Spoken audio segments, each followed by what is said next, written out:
जगज्जालपालं कचत्कण्ठमालं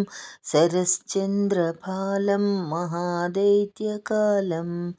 नभोनीलकायं दुरावारमायं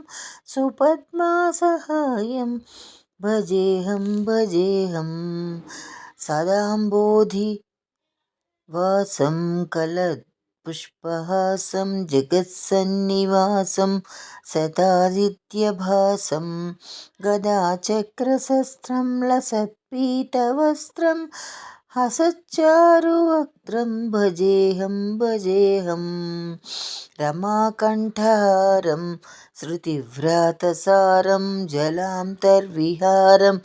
धराभारहारं चिदानन्दरूपं मनोहरिरूपं धृतानेकरूपं भजेऽहं जराजन्महीनं परानन्दपीनं समाधानलीनं सदैवानवीनं जगज्जन्महेतुं सुरानीककेतुं दृढं विश्वसेतुं भजेऽहं कृताम्नायगानं खगादिशयानं विमुक्तेर्निदानं हरारातिमानं स्वभक्तानुकूलं जगद्वृक्षमूलं निरस्तार्थशूलं भजेऽहं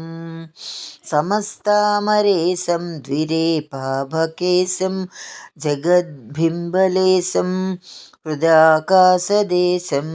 सदा दिव्यदेहं विमुक्ताखिलेऽहं सुवैकुण्ठगेहं भजेऽहं सुरालीबलिष्ठं त्रिलोकीवरिष्ठं गुरूणां गरिष्ठं स्वरूपैकनिष्ठं सदा युद्धधीरं महावीरवीरं भवाम्बोधिधीरं भजेऽहं रमावामभागं तलाविष्टनागं कृताधीनयागं गतारागरागं मुनीन्द्रैः सुगीतं सुरैः सम्परीतं गुणौघैरतीतं भजेऽहं इदं यस्तु नित्यं समाधाय चित्तं पठेदष्टकं कण्ठहारं मुरारेः